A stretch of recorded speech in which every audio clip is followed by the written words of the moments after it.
They always thought the ending would come with an explosion, an argument, a burst of anger, a final phone call. But the truth is, things don't end with a bang. They dissolve into silence, the same silence they once dismissed, then began to fear, and finally were devoured by. In that silence, for the first time in their life, they hear themselves. Not the charming voice they used to manipulate, not the polished lies crafted for an audience, but the dry, hollow sound of a soul that has run out of fuel. They once believed love was a stage, a place where they could play the victim, the savior, the unrecognized genius. Every role had an audience, every line had a reaction. They lived off those reactions the way an addict lives off the next breath of the drug. But then you withdrew, quietly, without declarations, without hatred. You simply weren't there anymore. And in that moment, they began to unravel. Carl Jung once wrote, "Man cannot look directly at his own shadow without trembling." But they didn't tremble, they resisted. They tried to reignite the old stage, to send the old messages, to launch the same familiar accusations as if they could summon back a light that had already gone out. But no one was listening. No one was reflecting them anymore. No one was calling them special. And they realized what they feared most was never losing you. It was losing the role you helped them sustain.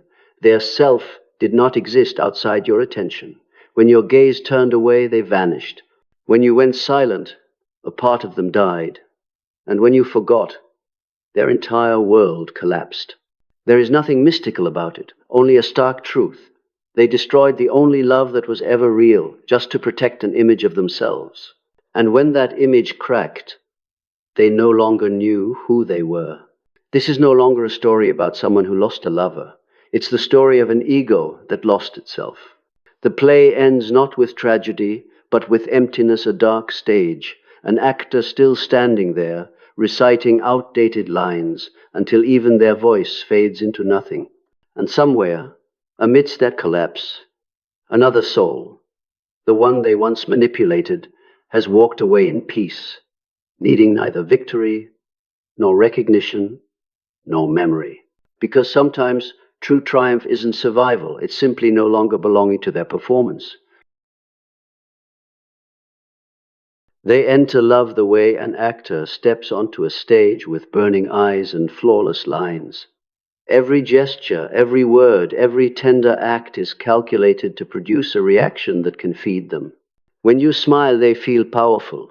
When you cry, they feel alive. When you react in pain or in anger, they know they still have a place in your mind. That is their fuel, not love, but reaction. For a while, they believe they are winning, that they've discovered the immortal formula to avoid confronting their own darkness. But then the inevitable happens. You stop reacting. You become silent. Not the silence of punishment, but the silence born of awareness. You no longer play the psychological games. You no longer try to heal, to explain, to be understood. You simply reclaim your energy, and that is when their entire world collapses. The narcissist doesn't know what to do with silence. Within that silence, every illusion they ever built begins to shatter. With no mirror left to reflect them and no stage left to perform on, they are forced into the void they have avoided all their life. That void is not loneliness, it is nothingness, the echo of a soul without a center. In that moment, they begin to hear their own voice, dry, hollow, repeating like an echo inside an empty room. And the most terrifying part is this: they understand. They understand that real love did not die because you didn't love enough, but because they couldn't bear it. Because real love demands honesty, vulnerability, equality, things that make them feel small. Carl Jung once wrote, "Where love rules, there is no will to power." And for the narcissist, losing power means losing self. So instead of loving, they choose to control. Instead of accepting, they manipulate. Instead of being truthful, they perform. They turn love into a weapon so they never have to bow before the truth that they are terrified of being seen. But truth does not need to be invited. It only needs a crack in the artificial wall, and real love is that crack. When someone truly loves them, not for power, illusion, or perfection, but loves even their fragility, that light becomes a mirror, and the narcissist cannot stand that light. It forces them to see how small, dependent, and pitiful they really are, so they destroy. They destroy with sarcasm, with prolonged silence, with blame games. They make you doubt yourself so they don't have to face their own fear. What they don't know is that when they kill real love, they also kill the only thing that could have saved them. Because in the end, every one of their so-called victories is proof of their failure. No one truly stays, because no one can live forever inside a performance. Eventually, everything reduces to emptiness. They keep texting, hurting, stirring drama, anything to be seen again. But when you no longer react, when anger, fear, and longing are gone, they fall into what Jung called psychic collapse, a total implosion of the false self. There's nothing left to cling to. No I, no we, only a vast void pulling them inward. In that moment, the narcissist faces a horrifying truth. They were never real in any relationship. Every connection they ever had was a reflection built by someone else. And now, with no one left to mirror them, they don't know who they are. No mask, no audience, no role, only a brutal nakedness. A once worshipped figure now unnamed, unseen. This is the breaking point, not karmic punishment, but the psychological collapse of a structure built on illusion. They realized that the truth they feared most was never in others, it was inside themselves. And the cruelest part is this: real love never dies. It merely withdraws. It exists beyond them, no longer needing them to be real. Meanwhile, they remain trapped in the world they built, where every wall of control has become a prison.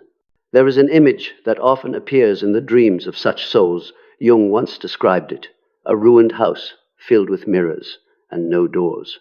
Each mirror reflects a different face, all of them their own, yet none of them real. They wander from one mirror to another, searching for their true self. But the more they look, the more distorted the images become. Because when you live by reflection, you lose the ability to see reality. And when no one looks at them anymore, all the mirrors shatter. They look around and finally realize there is no one left. No you, no love, nothing left to hold on to. If there is anything real in their tragedy, it is this moment, the moment when the last illusion dissolves. No more hiding places, no more scapegoats, no more language to twist the truth. Only the confrontation between their real self and the void they have tried to fill with power, sex, fame, and admiration. And in that nakedness, the narcissist finally sees their own shadow, not to love it, but to realize it has always been there, waiting to be acknowledged. Carl Jung once said, "The privilege of a lifetime is to become who you truly are. But that privilege is not granted to those who keep running. It belongs only to those who dare to dissolve." The narcissist never dares to dissolve.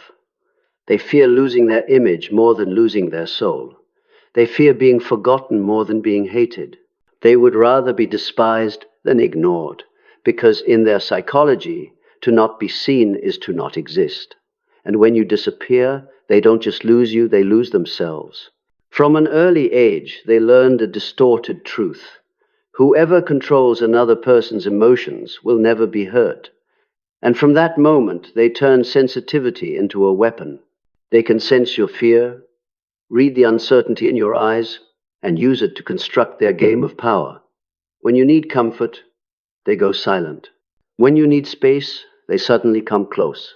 When you want to be understood, they change the subject.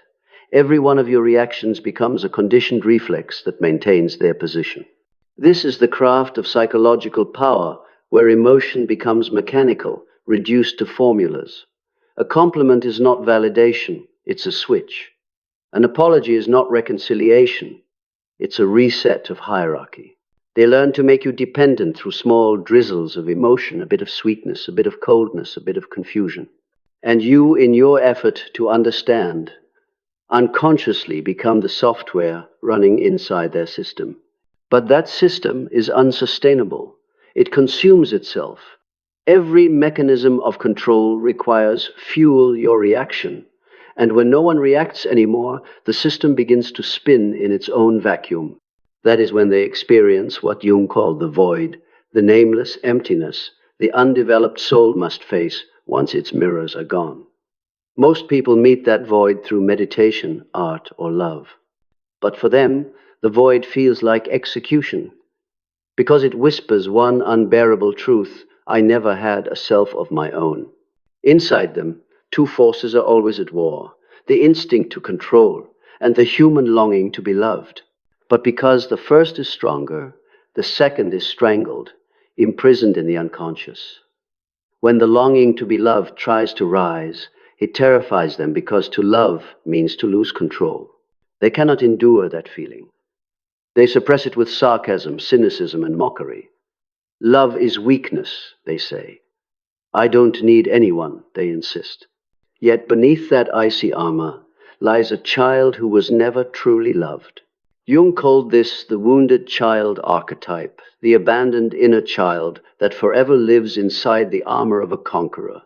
Their control is not a sign of strength. It is proof of chronic fear. Fear of being forgotten. Fear of being seen. Fear of being invisible. So they build their world in the language of fear. Every sentence is measured like a weapon. They don't just want to win, they want you to lose yourself. When you lose composure, they feel safe. When you weaken, they feel alive. That is the dark energy they bathe in every day, a kind of psychic sexuality, where they do not touch your skin but drain your soul. They need reactions the way an addict needs a fix. Your panic is their sedative. Your anger is the proof of their existence. In this architecture, every relationship is an energetic contract. You give emotion, they take power. The more you try to prove your love, the more they feel validated. They live inside the loop Jung called enantiodromia, the reversal of opposites, where what one tries to escape eventually becomes what one creates. The more they control, the more they lose control. The more they cling to omnipotence, the more haunted they are by powerlessness. When you are still inside that system, you feel trapped between two poles, love and destruction. They make you feel chosen and doubtful at once. One day, they kiss you like you are everything. The next, they look at you like a stranger. This oscillation is not random, it's engineered.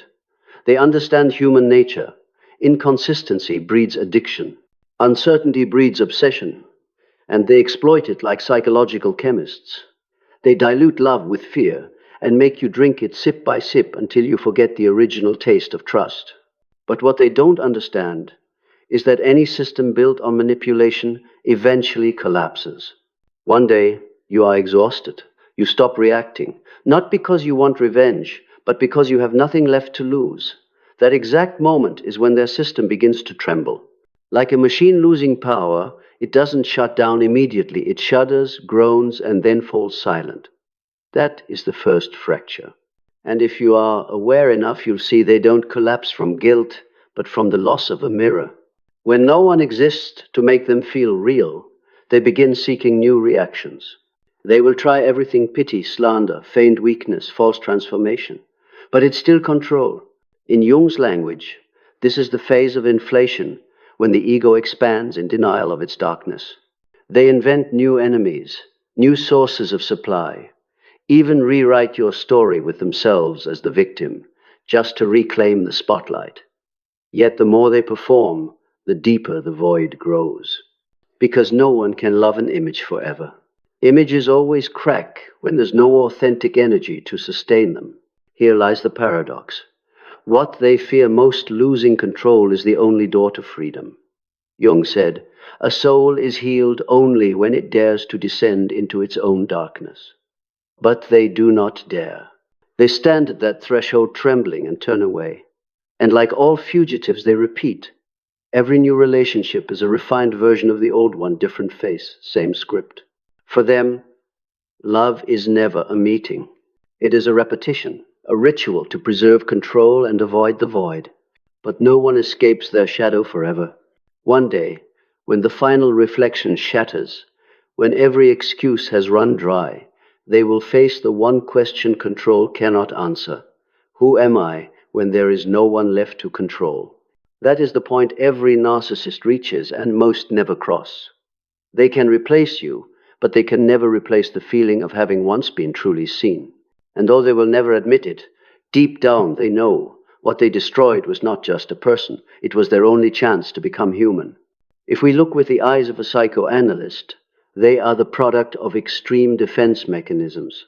But if we look with the eyes of a philosopher, they are a living metaphor of the modern human, so afraid of weakness that they must become machine. They are proof of a civilization that worships image over essence.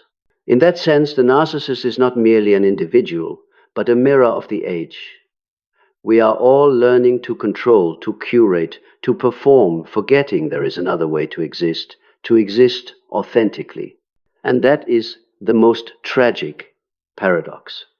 In the effort to control everything, they lose the only thing that cannot be controlled, the soul. For the soul does not respond to commands, it responds to presence. When you stand still, when you are silent, when you stop striving, you are present. And it is precisely that presence that makes their fabricated world collapse. Not because you are stronger, but because you are more real. Their structure of control is like a cage of mirrors. The more they try to escape, the more they see themselves. And when the last mirror shatters, they no longer see your image, but darkness, the part they have denied all their life. At that point, control is no longer a weapon, but a chain. They want to keep you close to avoid looking at themselves. But when you disappear, there is no one left to stand between them and the dark. The only thing remaining is truth, and truth knows no mercy. In the early days, you were the painting they made from their dreams, their ideal self. Strong yet gentle, deep yet compliant, radiant yet willing to dim. They poured every quality they longed for into you, then called it destiny. But when you began to show your true self, when you had your own feelings, your own boundaries, or simply your silence, the painting began to crack. And to preserve the image of the perfect me, they had to repaint you. This time not with light, but with shadow. Projection is the only magic they truly know.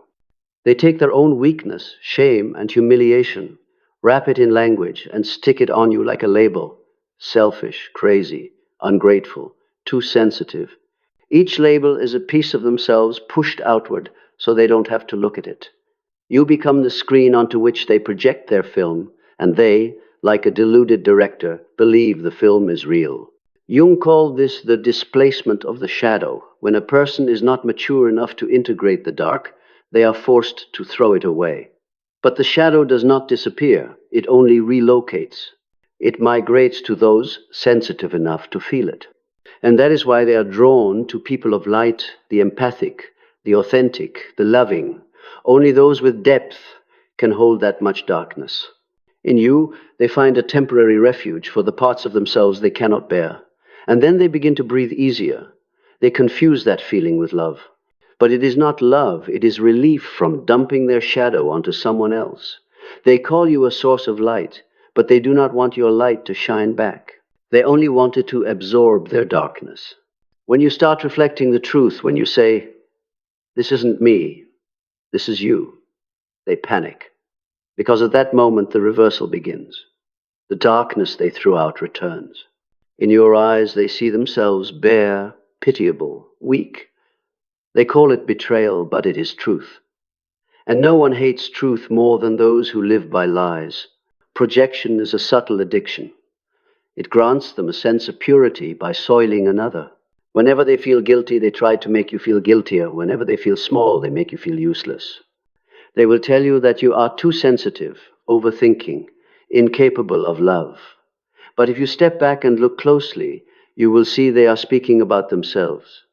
In every accusation, there is the outline of their fear. In every lie, the truth they cannot bear.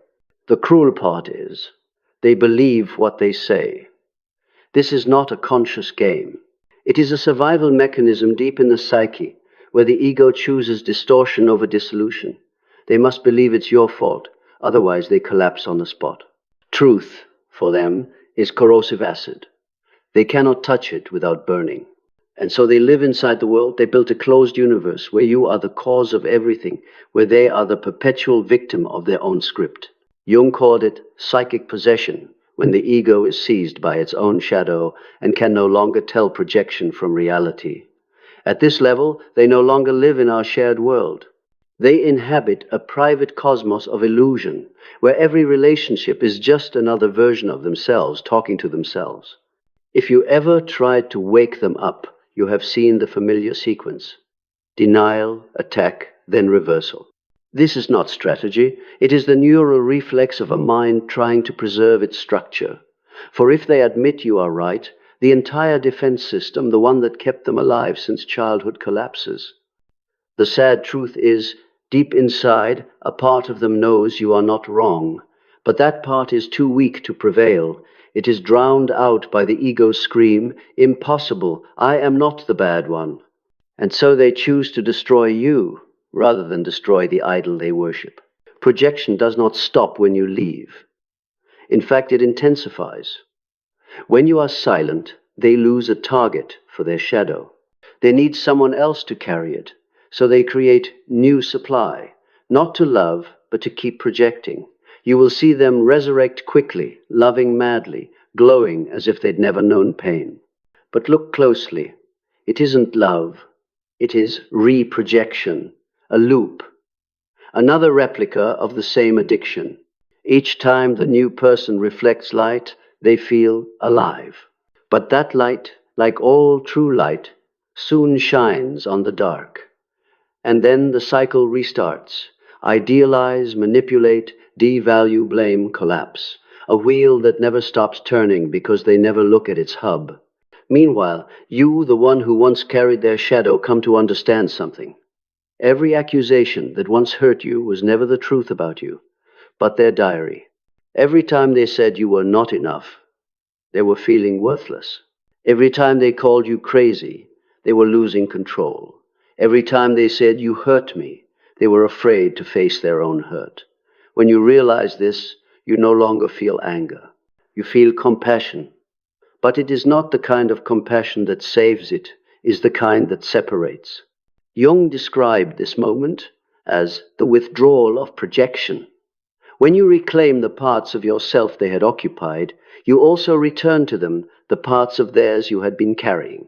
It is the act of a spiritually mature person. No resistance, no denial, just a handing back. You stop being a screen. You become a transparent mirror. And when they look into that mirror, they see only themselves. That is when the real nightmare begins for them. They cannot bear their true image. With no one to blame and no one to stand behind, they must face the nakedness they have fled all their life. Some collapse. Some look for someone new. Some hurl themselves into work, money, religion, or politics to project on a larger scale. But the mechanism remains the same. Until they integrate the shadow, they are ruled by it. Projection, at its core, is the act of a soul that has not learned how to look inward. And for that very reason, it becomes the cause of every collapse, personal and collective. Jung warned, when people refuse to face their own darkness, they turn the world into a stage to reenact their inner war. The narcissist is simply the most concentrated example of this tragedy. When they lose control, when the shadow has nowhere left to be thrown, it returns and devours them. This is the harsh truth every manipulative soul must face.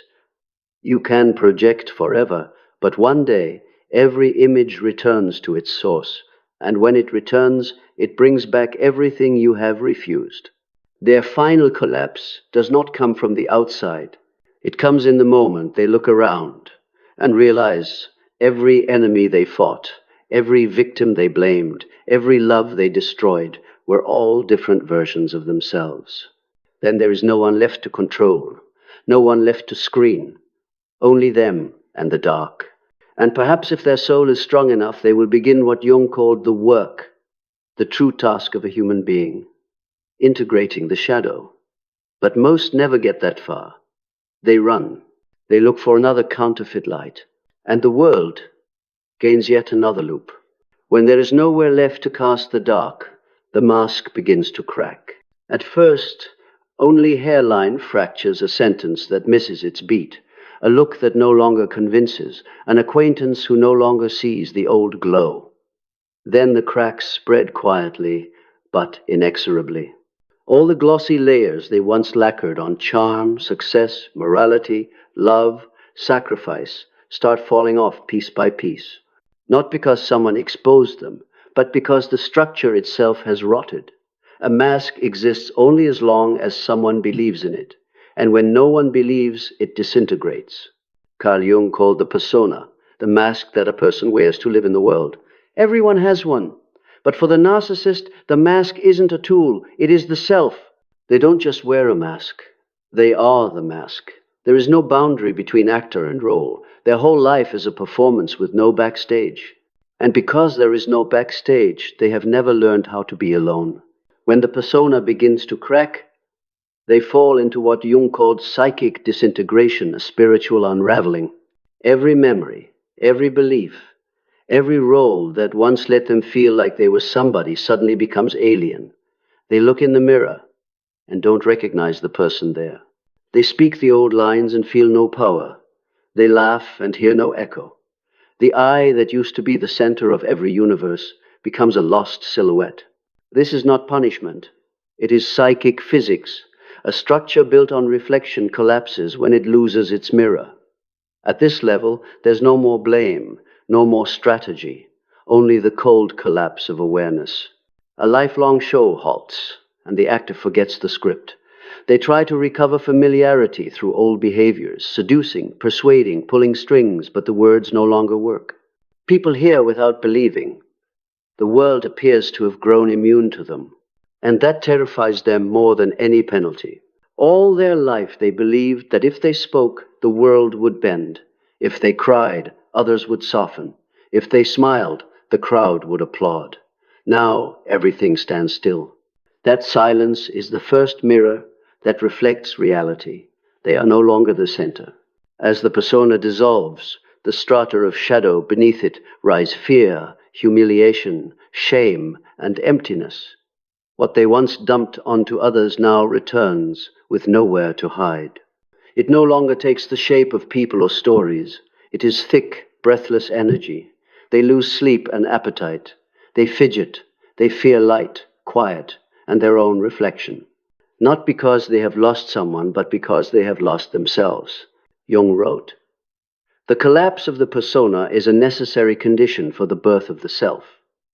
Most never reach that birth, because between those 2 points yawns a chasm, nigredo, the black stage of the soul, where everything that once had meaning dissolves. Most turn back and build a new mask. But for a few, the pain is great enough to destroy the entire old system. In this phase, they undergo what modern psychology calls ego death. Not the death in meditation we often hear about, but a real death loss of orientation, identity, and inner language. They don't know what to believe, because everything that once propped them up was counterfeit. They may still smile, still show up, still post happy photos, but inside there is only the echo of an unspoken question. If no one is looking at me, do I still exist? This is where the narcissist's most primal fear surfaces, the fear of being forgotten, not of being hated, but of being erased from other people's awareness. Hatred is still a form of connection. Being forgotten is spiritual death. In that panic, they will do anything to recreate themselves, even through scandal or hatred. If they cannot be loved, they choose to be feared. If they cannot be remembered, they choose to be cursed. In their psychology, nothing is worse than the silence of the void. But no matter how hard they try, the persona cannot be reborn intact. Once it has cracked, shards of truth seep in. They begin to remember what they did, said, and destroyed, not with the guilt of the awakened, but with the fragmented recall of a lost soul. They feel shame without knowing why.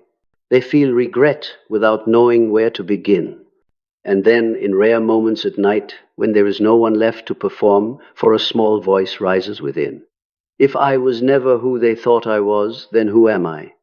That is the first moment of truth, fragile, faint, but real. It often brings tears.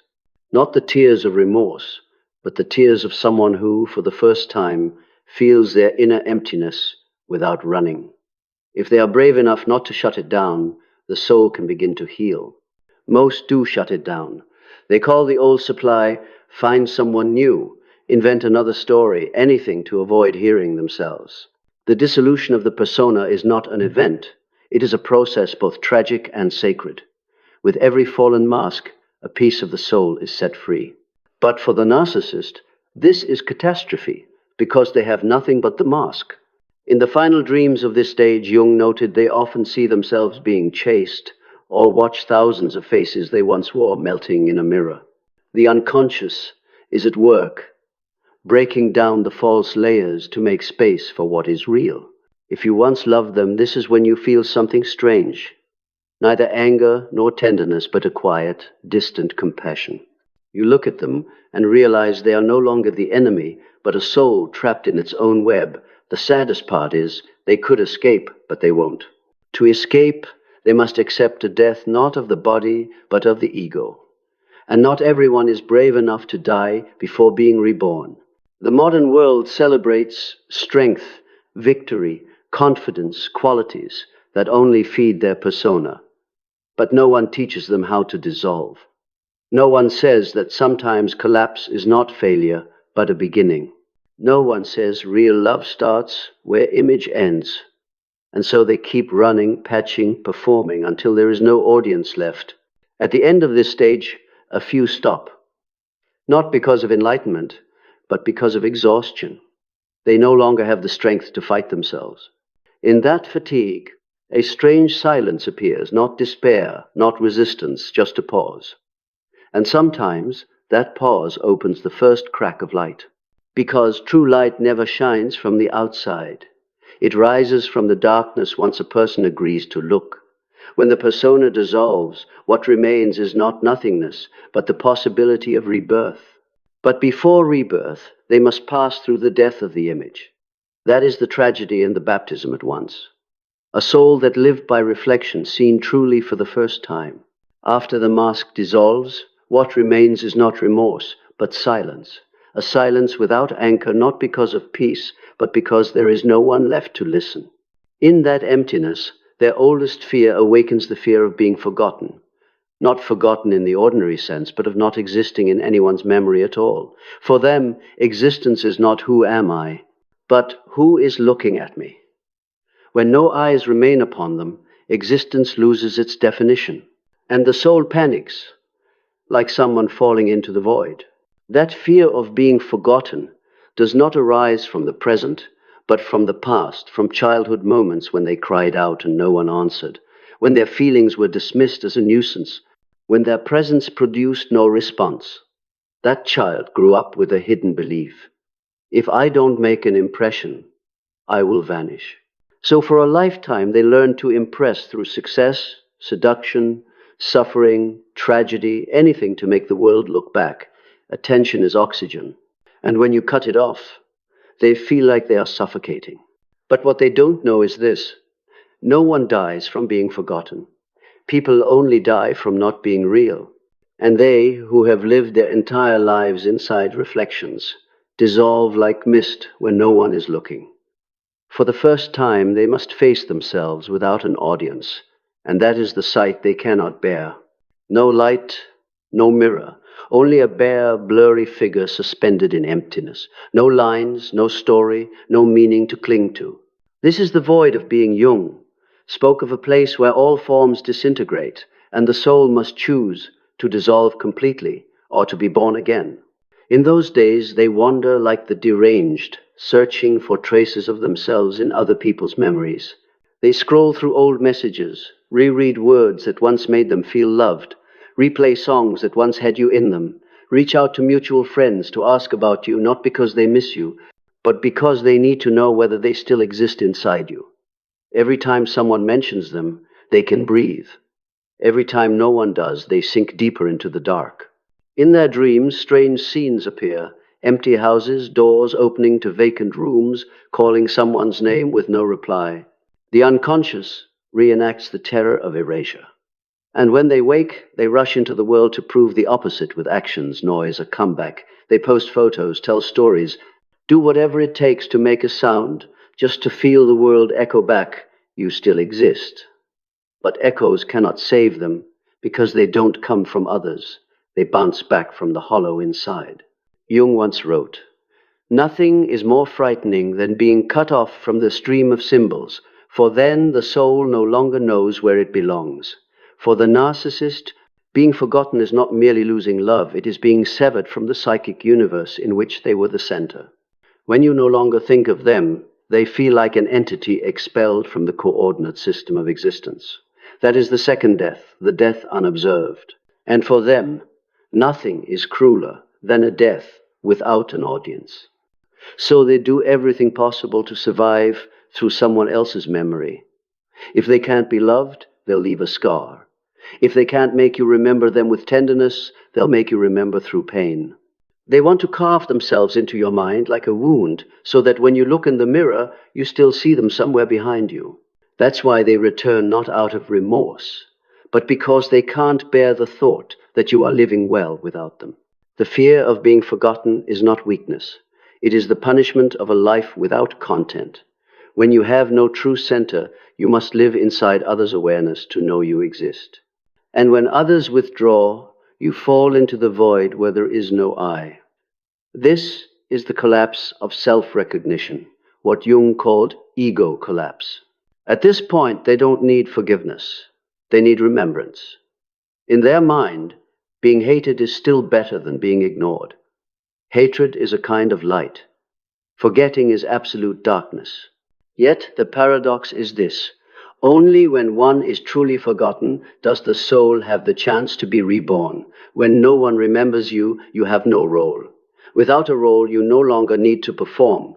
And without performance, you can finally hear yourself. But they don't know that. They resist.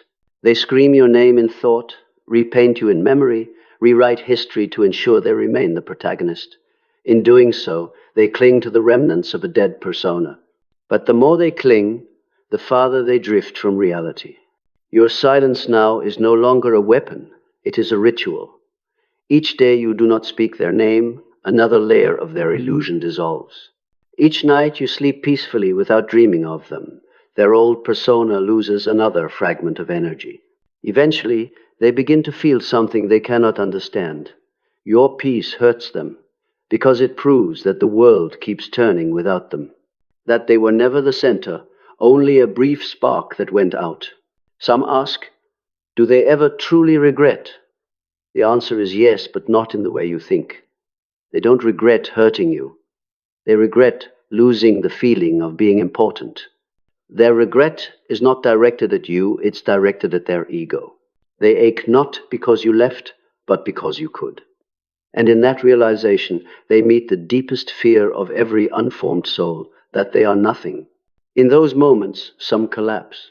Others, if a fragment of truth still lives within, begin what Jung called the inner work, integrating the shadow and building an authentic self. But most never get that far. Because to be reborn, they must first accept being forgotten. And not everyone is brave enough to walk into oblivion. For the awakened soul, forgetting is liberation. For the narcissist, it is damnation. The same phenomenon, two opposite meanings. You withdraw your energy to live authentically. They see it as erasure. You go silent to heal. They see betrayal. Because for them, love is not connection. It is proof of existence through your perception. And then one day, when no one speaks their name, when their image fades from collective memory, they realize the final truth. No one is ever truly forgotten, only images are. The real person was never known. And if there is still a flicker of light within their soul, they will understand that is the opportunity. Because only when the image dies can the true self begin to live. If they don't understand, they will remain trapped in their own nightmare, a world without reflection, running through empty corridors, calling someone's name into the void, longing to be seen, to be remembered, to be mirrored once more. But no one answers. The world has moved on, and real love, the very thing they destroyed, still lives, only no longer in their image. And perhaps in that final stillness they will grasp what they never understood before, that being forgotten is not death. It is an invitation to return. Because when no one remembers you the way you wanted to be remembered, you have the chance to remember yourself for the first time. No angel appears after the collapse. No music swells, no glorious awakening. Only a person staring into a mirror, not knowing who they are. There, amid the ashes of illusion, their soul faces a choice few ever have: to stop and look closely. Not to fix the image, but to realize that the one in the mirror has never truly been seen. For the first time, their eyes no longer seek admiration. They no longer scan for approval, no longer perform for reflection. They simply look. That gaze is raw, unfamiliar, uncomfortable. Because they no longer see the face of the successful one, the loved one, or the special one. They see only a tired face, bewildered eyes, and an emptiness so deep it is almost transparent. Carl Jung once said, "No transformation takes place in gentle light, only in fire." This is the fire, not a flame that burns others, but the flame that burns away the false. It doesn't hurt like betrayal. It hurts like being flayed alive, because they must touch what they once called weak, shameful, unworthy. They must see the child within the child who was never held, never praised, only taught that feelings are sinful, that silence is acceptable, that only perfection deserves love.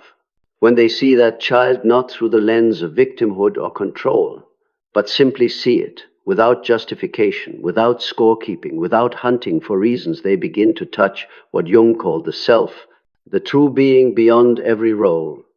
But to reach it, they must accept one final loss, the loss of the right to be special.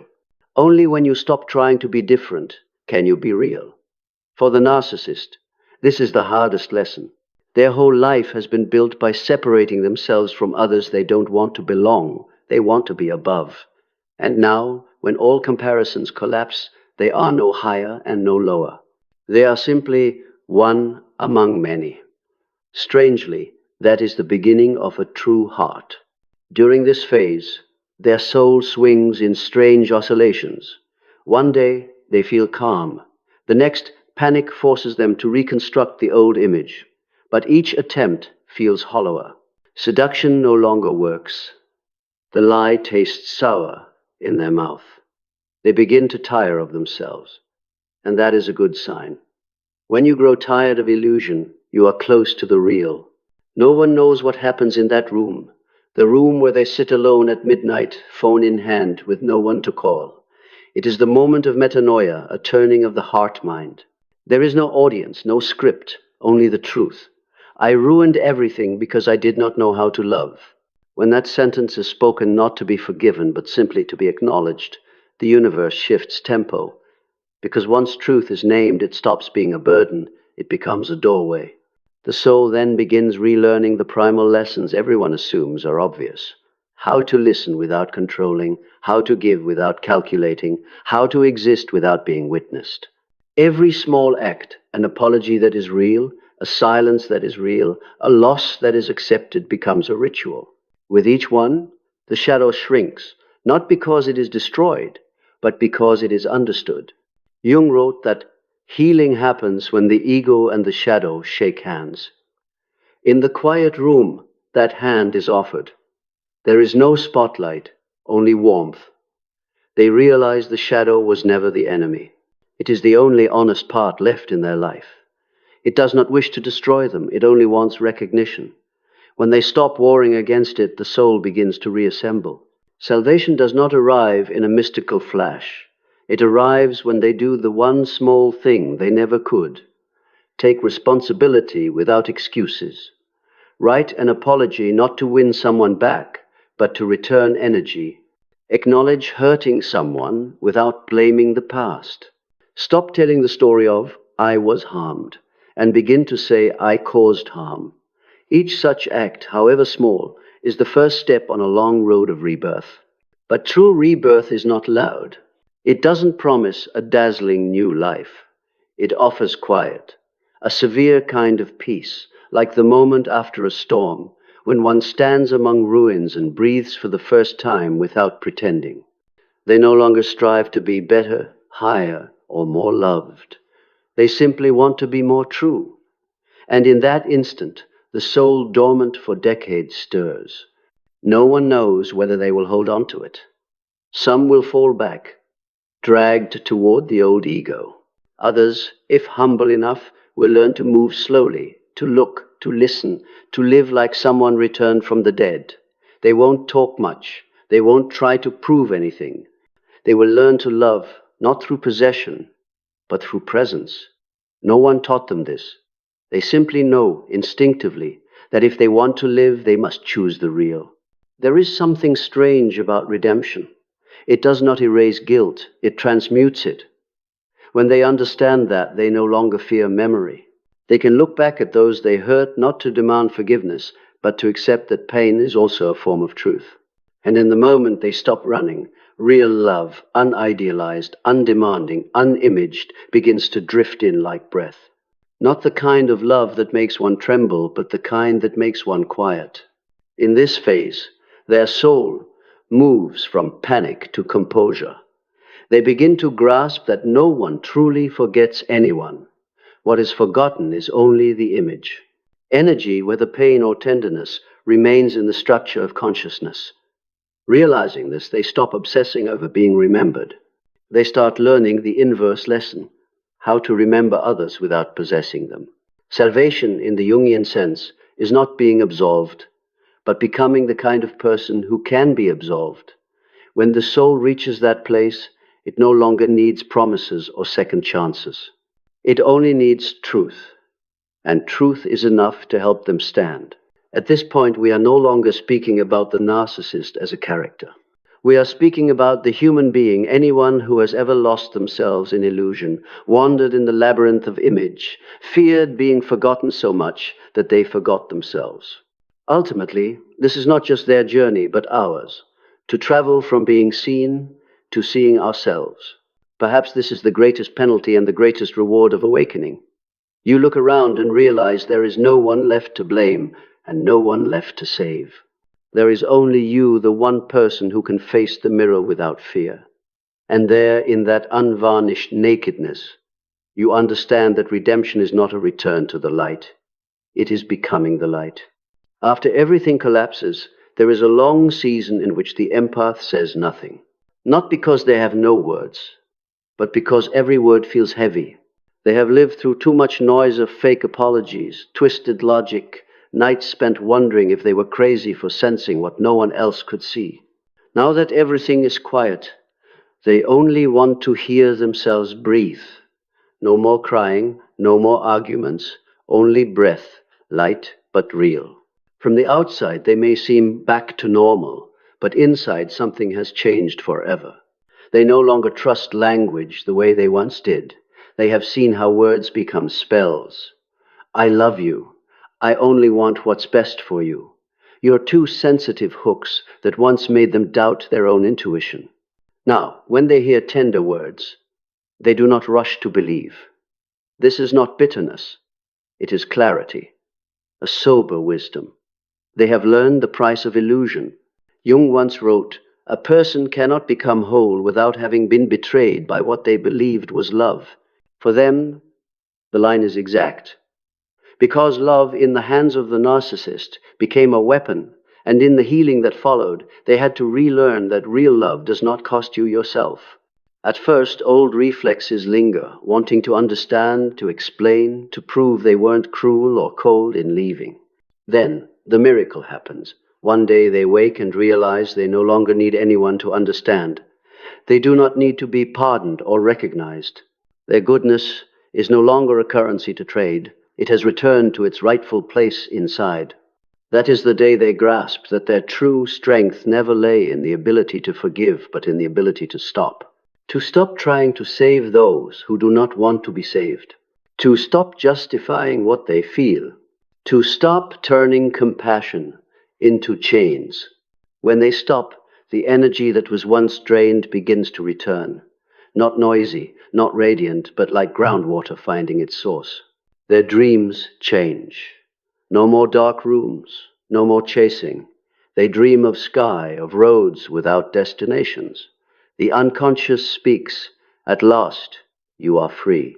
The empath once thought silence was punishment.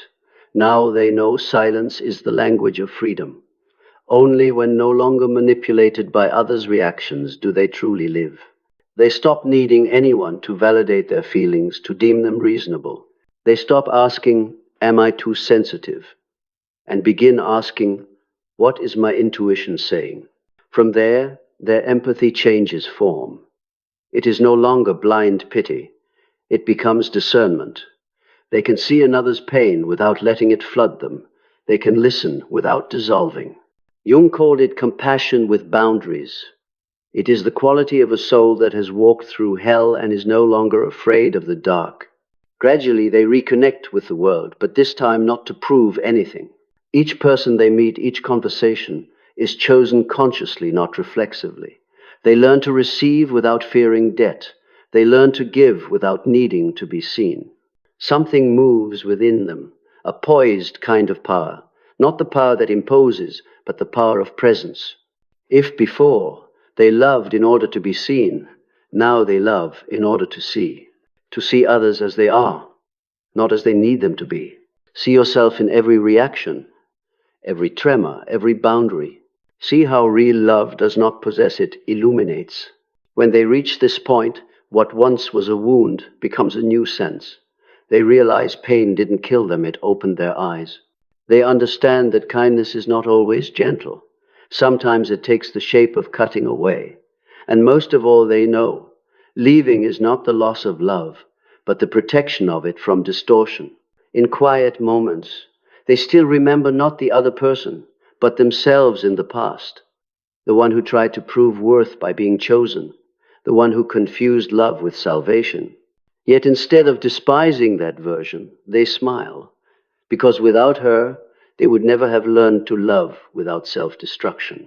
The empath's freedom doesn't arrive with thunder. It arrives in small things. Not replying to a message, not explaining a misunderstanding, not plunging into healing someone else. Each time, they reclaim a shard of the soul once abandoned.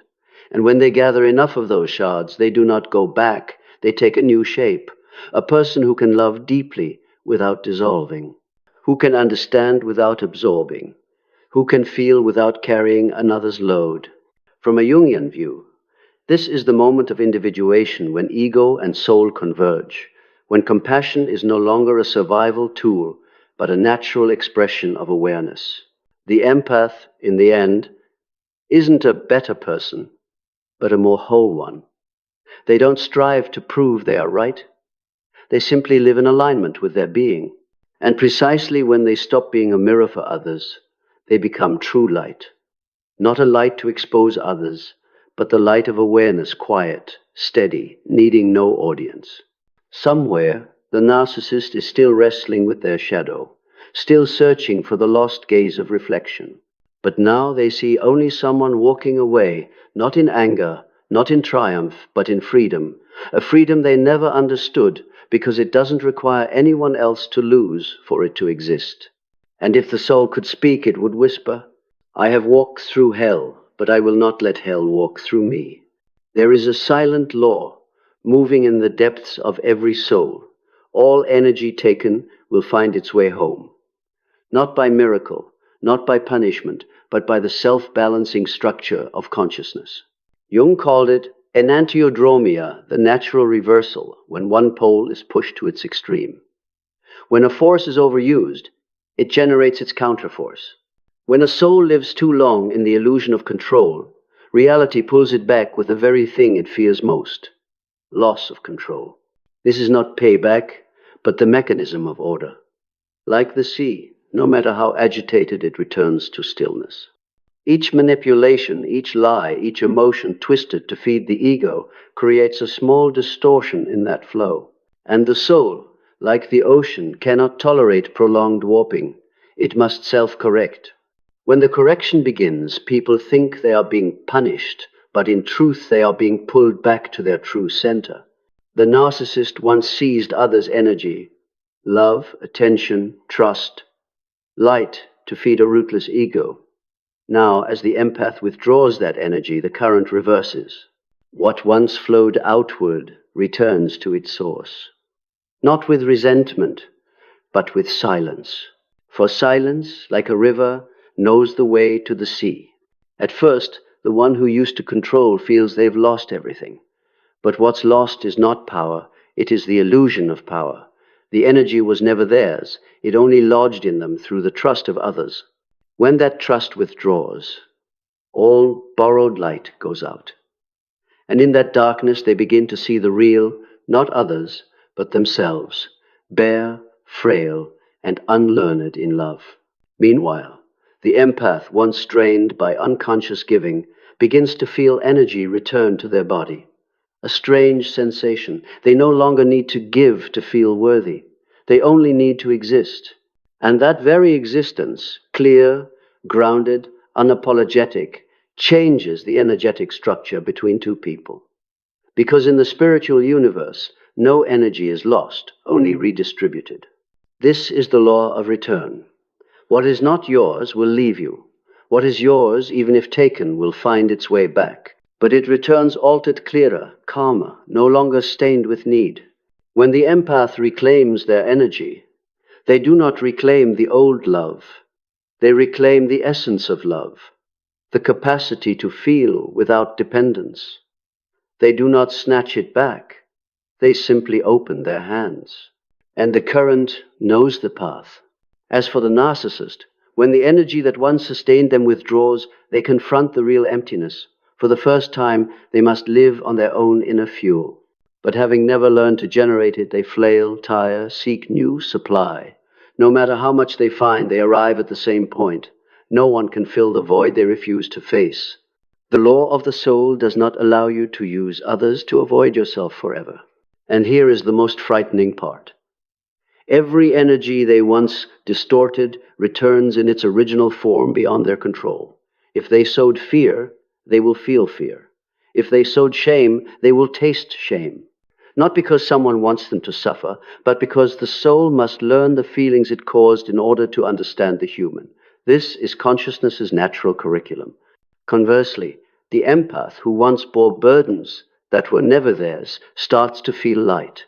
They don't need revenge, because the returning flow has done the balancing, not in rage, but in equilibrium. They realize true justice doesn't happen outside, it happens in frequency. When you release, everything returns to right rhythm. When you cling, the tangle continues. In their dreams, the empath begins to see water, streams, rain, ocean. It is the symbol of the anima mundi, the soul of the world. It means they no longer operate within the small loop of me and them.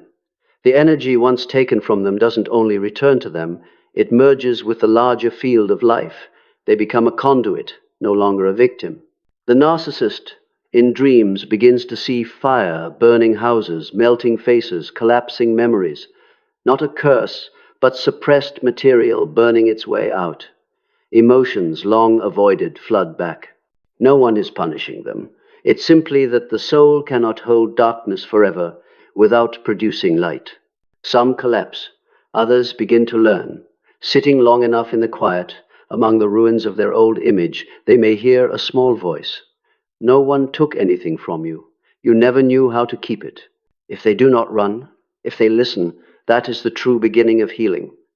No more blame, no more victimhood. Only energy circling and returning. In Jung's deepest architecture of psyche, every soul must balance two poles, light and shadow, giving and receiving, love and fear. Push one pole too far, and the soul pulls back. The empath lived too long at the pole of giving. Their path is to learn keeping. The narcissist lived too long at the pole of taking. Their path is to learn giving. When the poles meet at center, there are no longer two people, only awareness. Jung called this the transcendent function. When it activates, opposites, victim and perpetrator, light and dark, love and fear soften into each other, not to erase, but to generate a higher layer of perception. At that level, the empath no longer needs to forgive, and the narcissist no longer needs to be loved. Both, if brave enough, can look at each other one last time, not with resentment, not with longing, but with understanding. We were only reflecting each other to learn the way back to ourselves. That is the moment the loop ends, not with death, but with awareness. not with karma, but with understanding. And when it happens, the energy once knotted between two souls is released. Each walks on. No debts, no rescuers, no one preserved in memory as a wound. The law of return is not punishment, it is restoration. It ensures that nothing is truly lost. It only travels in a circle to find its proper keeper. The empath receives back their light and radiates naturally. The narcissist, if courageous enough to face the void, can begin the journey of finding their own soul. No winners, no losers, only balance restored after ages of disorder. And in that final quiet, when all roles dissolve, when energy has returned to where it belongs, a sentence rises in the collective unconscious, not as words, but as feeling. Everything returns to where it began, but the one who returns is never the same. When the energy is home and the story between empath and narcissist is closed, it seems like an ending. In truth, it is the beginning of another cycle, the one Carl Jung called the individuation of the collective psyche. Every time one person heals, the world changes a little. Each soul that refuses manipulation and chooses awareness weakens the common darkness of humanity. In the hush after the storm, there are no characters left, no narcissist, no empath, only two poles of the same awareness, light and shadow regaining their primal balance. Like two rivers that once collided violently, now merging, flowing to the same sea. That sea is the self, the greater being, where all fragments of soul find their way home. You, the one who suffered, no longer ask, why did I have to endure this? Because now you know your pain wasn't random. It was a rite, a baptism of the soul. Only those once manipulated grasp the value of freedom. Only those once lost know what it means to return. Only those who loved someone incapable of love understand the sacred nature of compassion with limits. Before, you thought you were facing one person. Now you see you were facing the dark system of humanity itself, where falsehood masquerades as love, power as care, silence as weakness. By no longer reacting, by no longer participating, you broke one link in the chain of inherited ignorance. A small act, silence, withdrawal, non-argument whose effect travels farther than you imagine. For the universe does not count victories in noise. It counts them in frequency. And your frequency has changed. In healing, you do more than free yourself from a relationship. You soften the echo of thousands of ancestors, those who endured in silence, who believed love meant suffering, sacrifice meant duty, goodness meant earning pardon. You break that structure not with hatred, but with awareness. As for those who live in the illusion of control, they too are being drawn into the same school, though they don't yet know it. One day, after enough self-inflicted harm, they will have to learn the lesson you have already learned. Real love needs no power. When they understand, they will join that circle of light, if not in this life, then another. No one is left behind forever, for darkness also belongs to light. That is why Jung said, no one can shine without walking through their own darkness. You have walked, and now you shine not with the flame of retaliation, but with the light of understanding. It is not dazzling, it seeks no applause. It simply radiates like sunrise that needs no permission. Others notice you and feel peace without knowing why. They call you strong without knowing the source. They don't know you once dissolved, hit bottom, traded every illusion for this quiet. You speak less now, but your presence says it all. I am proof that darkness is not the end. From here, a new ring of light forms not a cycle of harm, but a spread of awareness. One awakened person lifts others. One person who chooses non-reaction weakens the machinery of manipulation. One person who loves in creativity rather than fear tilts the world a degree toward light. This is no miracle. This is the physics of the soul. Then you begin to look at those who hurt you and no longer see them. You see in their eyes the confusion you once carried. You see their fear reflecting your old fear. You see how they grasp for control because they cannot bear love's uncertainty. In that instant, you understand. Forgiveness is not an act. It is the natural result of insight. And they, if one day they find the courage to look straight on, will see in your eyes the image of the being they once rejected, the humanity they lost in the chase for attention. When they see it, the circle of light closes. Not with victory, but with recognition. No one is to be hated, only parts, yet to be understood. On the collective plane, this is happening everywhere. Sensitive souls once called weak, too emotional, too deep, are beginning to understand they were not born to endure, but to transform. They are light bearers, not with a saint's glare, but with the light of those who once burned themselves to reveal the darkness in others. Now they no longer need to burn. They only need to be.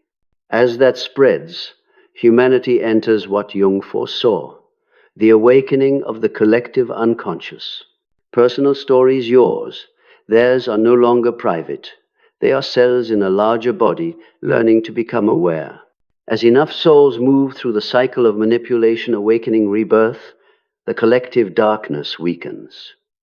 The world need not collapse to renew. It transforms from within each person. You who once felt small in this vast universe turn out to be the starting point of a cycle of light. Each time you choose peace over reaction, truth over perfection, trust over fear, you join the evolution of consciousness. No title needed, no mission required, only conscious presence. At the deepest level, you and they were never two. You carry light. They are swallowed by shadow, but that shadow is also the part of you not yet illumined. When you heal, you free not only yourself, you free that shadow in them. Thus the ring completes not two poles, but one circle, the circle of light, where every fragment returns to harmony. None of us escapes darkness. But when enough of us choose to face it rather than flee, darkness loses its power, and the world without war or creed, but through the quiet awakening of souls that once bled begins to change. And then all that remains is quiet, not the quiet of loss, but of something understood to the very end. No more them and you. No one left to bow, no one left to repent. Only a clear awareness. True love was never destroyed. What was destroyed was the illusion of love, the stories we tell ourselves to avoid facing who we are. The narcissist may have lost the chance to touch the most sacred thing they ever had, a real love. But in that loss, they also planted the first seed of awakening. Emptiness will become the teacher. And you, the empath, need not seek revenge, because your victory was never measured by how much they hurt, only by the fact that you no longer hurt because of them. You carry no anger, only gratitude, because without them, you would never have learned to love yourself. Without that darkness, you would never have learned how to become light. Without that breaking, you would never have known. Peace does not come from holding on, but from letting go. Now you walk on, carrying neither the weight of the old story nor the need for witnesses. You do not try to start over, because you never end it. This journey is not the road to find love. It is love's journey to find you, and at last it has. In the soft light of dawn you smile, not because you forgot, but because you understand. Not because you won, but because you no longer need to win. You simply stand still, luminous, whole like a soul that has traveled through the darkness and returned to being human. True love does not need to be proven. It only needs to be lived. And you, by the simple fact of your awakened existence, are proof that this love endures intact, undying, strong enough to light the places where darkness once reigned. Your peace, as Jung once said, is the victory. Not because you defeated anyone, but because you have won over yourself. And in that quiet victory, the world grows a little brighter.